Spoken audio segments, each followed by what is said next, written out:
I agree. With that being said, of course, Running Point brought to you by Greenwood Chevrolet in Austintown. We're going to head on over to the MP Vivo Heating and Air Conditioning Hotline, where we are joined by the man, the myth, the legend, Mr. Steve French from the Springfield Tigers. Coach, how are you? Hey, good, guys. Thanks for having me on. Absolutely, Coach. First and foremost, our question of the day, I got to lead off with this because it's a little bit of a softball question. From your standpoint, it might be a little bit tougher. It was tough for me to answer this. What is the best Christmas song on the radio right now that you can always listen to? Oh, boy. Well, my 3-year-old loves Frosty the Snowman. Yes. We have to listen to that one every day. So right now, I'm going to say Frosty the Snowman. Love it. Perfect. All right, we got lots of questions for you. First and foremost, to get back onto the court, you guys were under a little bit of a different kind of setting because – your players, a lot of them, were leaving the football field less than a week before, and now on the hardwood. How hard is that to bring them up to speed and to play a game in less than 7 days, really, and try to put the best performance out there? Yeah, I mean, it's difficult, and I think we did a better job this year. You know, we gained some experience last year from doing it, and we actually had 2 more days this year than we had last year. So, you know, I think we learned – maybe it's more of a mental battle for those kids, especially, you know, losing the way we lost that final game to Coldwater there. You know, I think it's been more of a mental battle and a physical one, but it's not too bad. You know, I mean, these kids are ready to compete. You see guys like Bo Brungard. I mean, I'm up at the school after they lose that game Sunday night at 10:30 at night, and he's, hey, Coach, can I get in the gym tomorrow? Like, I'm ready to go. You know, that's what makes a Bo. So, you know, those guys, Clay Medvek, Lucas Yema, all those guys are very mentally tough and physically tough, and they're great competitors. Coach, it's Coach Leslie calling. A couple things for me, Coach. You've done a great job everywhere you've coached, but you come over to Springfield and have brought an exciting style of basketball. To talk a little bit as we get going, I know how important your assistant coaches are to you. They don't get a whole lot of attention. They don't get a whole lot of things thrown their way. Talk about some of your assistants and how important that's been for this program. Yes. What a great group of coaches we have.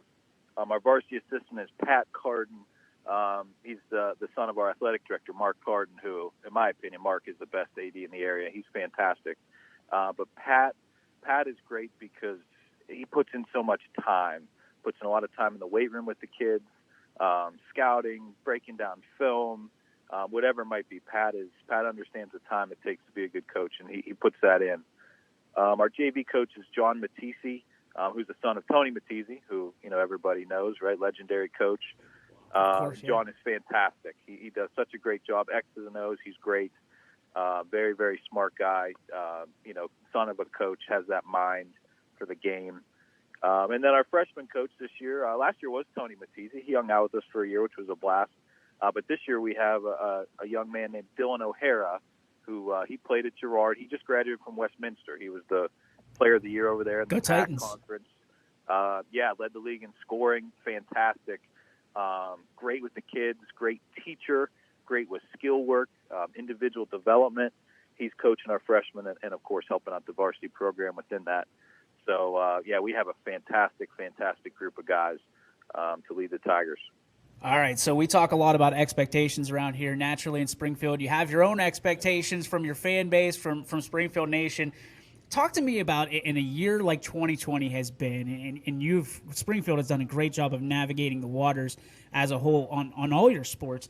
What expectations do you have for this team in 2020 and 2021? You know, I think every year we start with 2 things. Number one, we want to win the league. That's number one. And number 2, we want to win a district. And then from there, you know, I think it's all dependent on the talent you have that year, right? We all know ups and downs, especially small schools. But at Springfield, you know, it's been good there for a while. And we feel like we should always be in the mix for both of those, whether we get it or not. Sometimes we do, sometimes we don't. But, you know, as long as we're working hard as coaches and the kids are bought in, we feel like we should be right there knocking on the door of those 2 goals. Well, Coach, you come off a big win the other night, and you play Lowville tonight.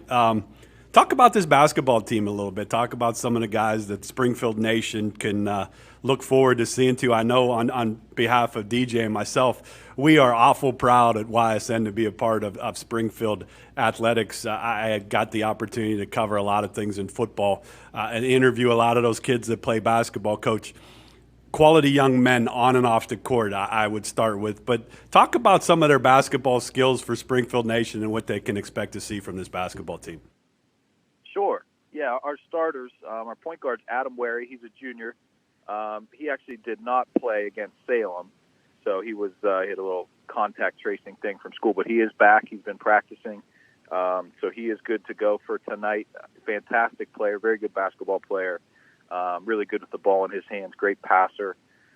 Two guards, Bo Brungard, who everybody knows, very tough, hard-nosed kid, good shooter, plays great defense, rebounds the ball well. Three-man, R.J. Smith, he's a senior. He's a basketball kid. He had 16 points the other night, really good shooter, and he's really stepped up on defense. He had 10 rebounds the other night, too, most of them defensive, so he's been a rock for us. At the 4, we have Clay Medvek, you guys know, as the kicker, wide receiver, corner from the football team. Another fantastic kid, good with the ball. He started even when he was a freshman as did Bo. So he's got a lot of experience as a returning senior. And then our big man in the middle is Alex Rothwell. He had 24 points the other night, and I don't think a lot of people know who he is, but he's going to surprise a lot of people. He had 24 and 12 against a pretty tall Salem team. So hopefully he can have a really good year. He's a junior as well. Yeah, he was very impressive the other night. Got a chance to watch him up close and personal. When you're talking about accountability, it seems to be a buzzword nowadays in coaching communities and obviously inside locker rooms. When you're talking about accountability, how important is accountability at this age and prioritizing that accountability to what coaches speak of and what you're trying to get the kids to buy into? I think accountability, I think, as coaches, we do the best job we can. We try to motivate kids, but if they're not intrinsically motivated, if they don't want it themselves, accountability is tough, right? You have to have kids like Bo, like Clay, like any of our kids, all of them, that really want to be good at everything they do and want to excel. And when, the teams are player-led and not so much coach-led is when, I've found that I've personally had the most success when those guys are the ones kind of making some corrections in practice and, picking up their teammates and saying, hey, instead of doing this, we need to do this, correcting them. When it's player-led, then you really get some real accountability because there's that brotherhood of, you don't want to let your teammate down and guys work just a little harder. Yeah, Coach, that's a great answer. One of the things, I don't know, you probably were not able to hear the start of our show here. I have a daughter that plays and I'm awful proud of. This goes day by day. Things change day by day. Schedules change, those types of things. On your end of it, you do such a great job as a leader in a community with a great group of kids. I have said, as a parent, I want to watch my daughter play, but also, let's be honest, there's that possibility that someday they may go to no fans. That's why I think coaches and administrators are so important. So, Coach, my question for you is, there's been so much with contact tracing and COVID and how it's affected basketball and these teams and these kids. My question for you, Coach, you do such a great job. Has there been a blessing in disguise of where this basketball team is at through COVID and something that you're proud of that will help them continue to move forward day by day? Oh, I definitely think so. I guess for me personally, everything we do in the world has changed, right? Everybody's lives have changed drastically since March. It feels to me from the coaches and how the players act, it's just a little more special to come in and practice and get away from everything for 2 or 3 hours.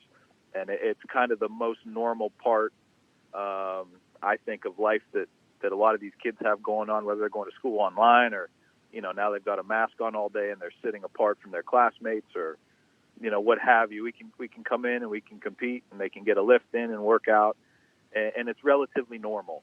And I think they're just a little more appreciative of having that in their lives. That's a great answer. Yeah, I can appreciate that too. Coach, let's shift gears a little bit. I mean, obviously there's a lot of season ahead. We hope, right? Fingers crossed, that there's a lot of season ahead. But one of the biggest challenges that we've seen through the football season, through the fall, has been these student athletes trying to be get on the radar, so to speak, from a recruitment standpoint, or getting themselves out there. How much of a challenge has it been for your student athletes, your guys, to get seen and noticed by whatever level, whether it be D3 or D2 or D1 or JUCO or whatever that may be?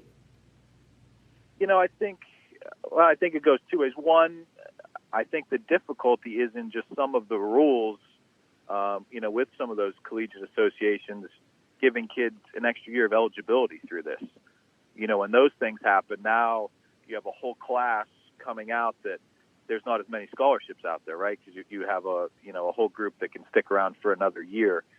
But largely, I mean, if you're good, especially now with everything that's out there, and you can put your tape out on Twitter or Huddle, whatever you do, college athletics are so competitive. And I tell our kids to go play whatever sport, hey, this is different than high school. Like, these college coaches, this is how they feed their families. At high school, that's not how we feed our family, right? This is a hobby. So it's competitive. Those guys want to win, and they'll scour the ends of the earth for guys that can play whatever sport. So I don't think it's too bad, but I do certainly understand, if kids are getting an extra year, depending on circumstances, that can be tough. Well, Coach, to close it out, we'll let you get going here on our end of it from YSN. Thanks for joining us. Obviously, this is something weekly we hope to continue to do. I'm sure we'll be in touch again. You play Lowville tonight. We'll have it for you, Springfield Nation, on ysnlive.com. Lowville, Springfield tonight. Hope you can check it out for those not able to attend the game. So, Coach, to let you go, Lowville tonight, talk about them a little bit and what you're expecting from this ball game tonight. Yeah, I think it's going to be a really good one. It's always tough to play down there in Louisville. They have a really good group. They're younger. They have sophomores, but they all played a lot last year. And you got guys like Vinny Ballone, Lucenti. They're really, really good players in our league. And, if we defend, I think we'll be okay. But it starts with defense first, and should be a really good ball game tonight. Well, Coach, again, thanks for hopping on. Continued success to the Springfield Tigers. The community, I know, loves their basketball, boys and girls. We hope to get the girls coach on soon. But from all of us here at YSN, best of luck the rest of the year. Merry Christmas if we don't talk to you, and we appreciate everything you do for Springfield Tigers. Perfect. Happy holidays, guys. Thanks for having me. Thanks, Coach. Appreciate you. There he goes. The head ball coach of the Springfield Tigers, Mr. Steve French.